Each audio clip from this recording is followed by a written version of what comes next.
Islamabad high court ने अल Azizia reference में नवाज शरीफ को बरी कर दिया। सजा के खिलाफ साबिक वज़ीर-ए-आज़म की अपील मंजूर। चीफ जस्टिस आमिर फारूक ने रिमार्क्स दिए, दस्तावेज को दुरुस्त मान लिया जाए तो साबित नहीं होता नवाज शरीफ का अल अजीजिया और हिल मेटल से कोई ताल्लुक है।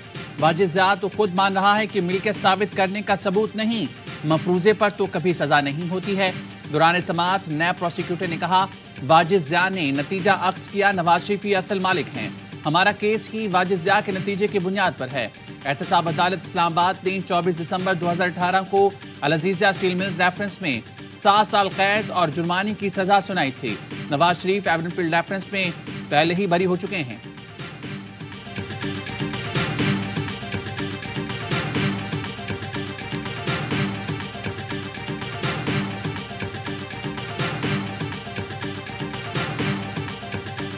शुक्र है जी अल्लाह का, अल्लाह ताला ने उन्हें सुरखरू किया है। और जो बात बड़े सालों से कही जा रही थी कि ये पैडेड केसेस हैं, ये बनाए गए हैं, जिस तरह उजलत में ये सारा कुछ किया गया, आज उसका रिजल्ट आप सबके सामने है।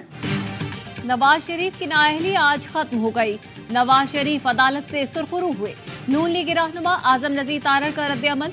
मरियम औरंगजेब ने ट्वीट किया, जाली मुकदमात की हकीकत अवाम के सामने आ गई। इंसाफ मिलते मिलते 7 साल गुजर गए। नवाज शरीफ चौथी बार फिर अवाम के वोट से वजीर आजम बनेंगे। मुल्क कौम की तरक्की का सफर वहीं से शुरू होगा जहां रुका था। वजीर आजम नवाज शरीफ, पाकिस्तान को मुबारक हो, अच्छा वक्त आएगा।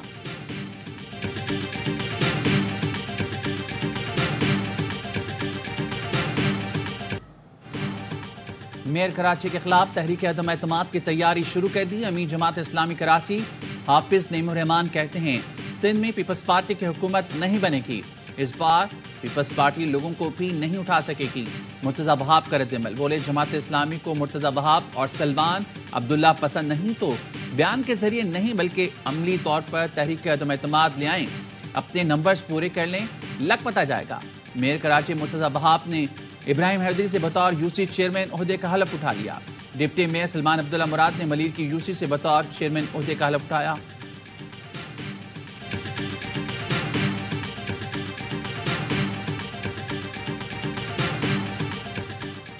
सक्खर की इंसदाद दहशतगर्दी अदालत में सहाफी जान मोहम्मद महर कत्ल केस की समाअत। सहूलतकारी के इल्जाम में गिरफ्तार 3 में से 2 मुल्जमान की जमानत मंजूर। पुलिस ने तीनों अफराद को गुज़िश्ता माह मरकज़ी मुल्जमान को पनाह देने के इल्जाम में गिरफ्तार किया था।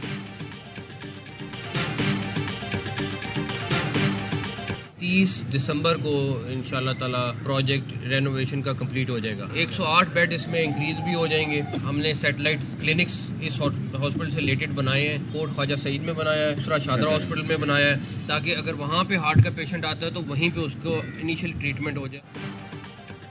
निगरान वज़ीर-ए-आला पंजाब मोहसिन नकवी का पंजाब कार्डियोलॉजी सेंटर का दौरा, कहते हैं अस्पताल में पहले से बेड्स की कमी है, 108 बेड्स का इजाफा होगा, सैटेलाइट क्लिनिक बनाने हैं। पूरी कोशिश है 30 दिसंबर तक ये प्रोजेक्ट मुकम्मल कर लें। कराची में ड्रेप का जाली अद्वियात बनाने वाले कारखाने पर छापा। बड़ी मिकदार में जाली दवाइयां कब्जे में ले ली।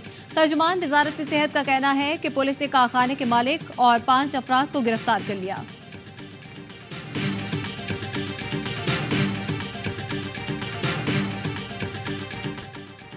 फौजदार कस्टम्स की कार्रवाइयां, 5 करोड़ रुपए से जायद मालियत का गैर मुल्की सामान बरामद। कोर्ट से बरामद सामान में खुर्दनी अशिया, चॉकलेट, बिस्किट, केक, टॉफियां, शैम्पू शामिल। विंदर में एक और कार्रवाई में बस से गैर मुल्की सिगरेट और भारतीय गुटखा बरामद कर लिया गया।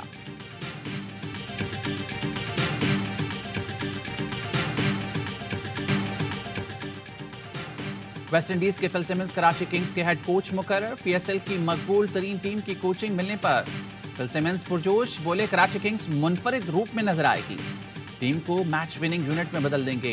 एतमाद करने पर टीम ऑनर सलमान इकबाल और मैनेजमेंट का शुक्रगुजार हूं। कराची किंग्स के ऑनर सलमान इकबाल ने कहा, हमें फिल सिमंस को बतौर हेड कोच मुकर्रर करने पर बहुत खुशी है। यकीन है इनकी कोचिंग कराची किंग्स को मजीद बुलंदियों तक ले जाएगी।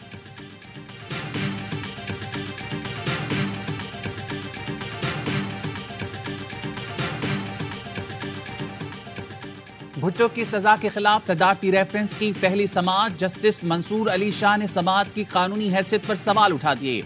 जस्टिस मंसूर ने कहा, हकाइक की बुनियाद पर फैसले को हाथ भी नहीं लगा सकते। सुप्रीम कोर्ट भुट्टो केस में फैसला सुना चुकी है और नजरसानी भी खारिज हो चुकी है। खत्म हुए केस को दोबारा कैसे देख सकते हैं? बताएं केस में कानूनी सवाल क्या है? चीफ जस्टिस ने कहा। साथ ही जज ने इंतहाई अहम नौयत के 2 सवाल उठाए हैं, एक आईनी और दूसरा फौजदारी। इस पर अदालती मुआवनत की जरूरत पड़ेगी। वकील फारूक एच नाइक ने कहा, नसीम हसन शाह ने टीवी इंटरव्यू में तस्लीम किया, उन पर दबाव था। उन्होंने कहा, मार्शल लॉ वालों की बात माननी पड़ती है। मैं इंटरव्यूज का ट्रांसक्रिप्ट और वीडियोस पेश करूंगा। जस्टिस मोहम्मद अली मजहर ने नुक्ता उठाया। फैसले में 3 जज भी और थे। जो कुछ जस्टिस नसीम हसन शाह ने इंटरव्यू में कहा, क्या उसे कानूनी सवाल बनाया जा सकता है? जस्टिस नसीम हसन शाह इख्तिलाफ कर सकते थे तो उन पर क्या दबाव था? समाअत के दौरान आसिफ जरदारी और बिलावल भुट्टो सुप्रीम कोर्ट में मौजूद रहे।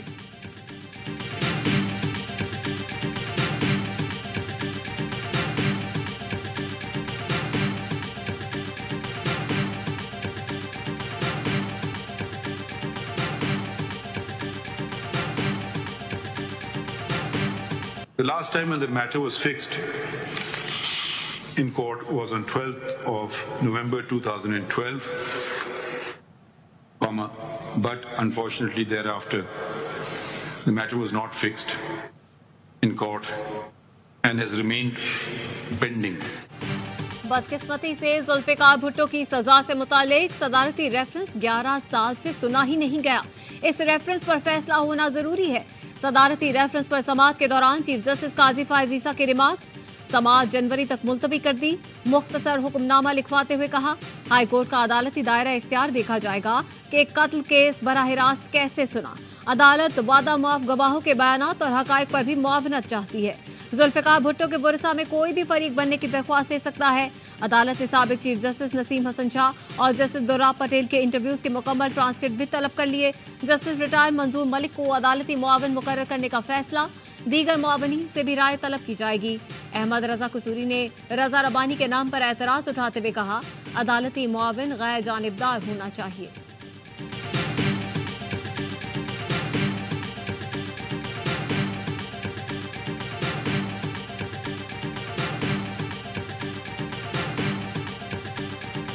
हमारा अदालत से ये अपील है कि आपने तारीख को दुरुस्त करना है, आपने अपने हाथों से ये खून धोना है, आपने जो इस जुर्म में मुलव्विस थे उनको बेनकाब करना है। पाकिस्तान के अवाम का जो एतमाद है इस इदारा में, उसके भी हमें बहाल करना पड़ेगा।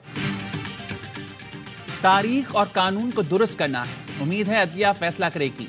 जुल्फिकार भुट्टो और बेनजीर भुट्टो तो मौजूद नहीं, मुझे इंसाफ दिया जाए। बिलावल भुट्टो की सुप्रीम कोर्ट के बाहर गुफ्तगू। कहा, इलेक्शन के हवाले से फैसले पर चीफ जस्टिस काजी फायज ईसा पर 100% एतमाद है। इलेक्शन के लिए 8 फरवरी की तारीख पत्थर पर लकीर है, किसी को एतराज नहीं होना चाहिए।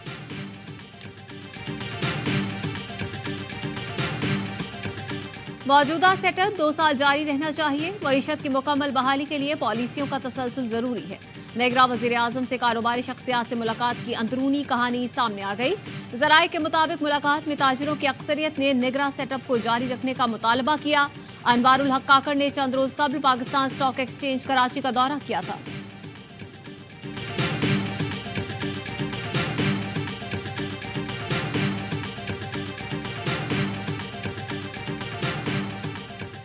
सऊदी कंपनी अरामको ऑयल की पाकिस्तान में बड़ी सरमायाकारी। Gas and oil Pakistan limited के 40% शेयर्स खरीद लिए। ब्लूमबर्ग का कहना है अरामको कंपनी के पाकिस्तानी फ्यूल रिटेल मार्केट में ये पहली सरमायाकारी है। Gas and oil Pakistan limited company की पेट्रोल पंप चेन और लुब्रिकेंट्स ऑयल का बिजनेस है।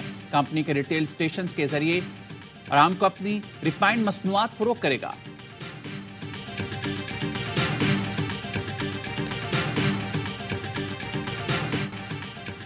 पीटीआई के इंट्रा पार्टी इलेक्शन का केस। बैरिस्टर अली जफर ने इलेक्शन कमीशन में कहा, कमीशन की हिदायत पर 20 रोज में इंट्रा पार्टी इलेक्शन कराए। नहीं चाहते सबसे बड़ी सियासी जमात को इंतखाबी निशान से दूर रखा जाए। चेयरमैन पीटीआई बैरिस्टर गौहर ने कहा, इलेक्शन कमीशन आज ही हमारे सर्टिफिकेट जारी करे। डीजी लॉ ने कहा, इलेक्शन एक्ट के मुताबिक 7 रोज में इंट्रा पार्टी इंतखाबात की तफसीलात जमा कराई जाएं। इलेक्शन कमीशन मुतमईन होगा तो सर्टिफिकेट जारी करेगा। अकबर एस बाबर ने कहा, पीटीआई ने जो कागजात दिए वो हमें भी दिए जाएं, फिर अच्छे दलाइल दे सकेंगे।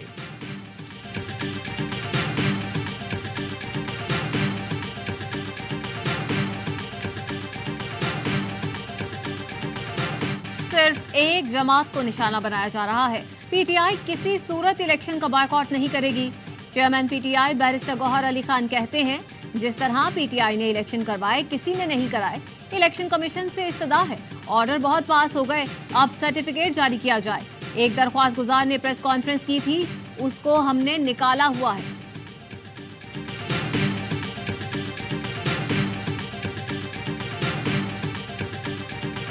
सब चीजें तबाह बर्बाद हो गई। ये क्यों हुई है? ये पाकिस्तान में 2018 में इमरान खान साहब को जबरदस्ती यही जेरिमैंडरिंग करके लाकर बिठाने का नतीजा है कि आपने सब कुछ सब पे बम मार दिए सारे। आपने 2023 में जो बल्दियाती इंतखाबात सिंध में कराए गए, उनको इंतखाबात कहना शर्मिंदगी की बात है। मुल्क 2018 जैसे इंतखाबात का मुतहामिल नहीं हो सकता। बानी पीटीआई को जबरदस्ती लाकर बिठाने का नतीजा हम भुगत रहे हैं। एमक्यूएम रहनुमा मुस्तफा कमाल की प्रेस कॉन्फ्रेंस कहा, 2023 में जो सिंध में बल्दियाती इलेक्शन हुए वो मजाक था। ऐसे बल्दियाती इलेक्शन कराने पर सूबाई इलेक्शन कमिश्नर को गिरफ्तार करना चाहिए था। कल सूबाई इलेक्शन कमिश्नर का तबादला हो गया, बहुत देर आए, अब पता नहीं दुरुस्त आए या नहीं।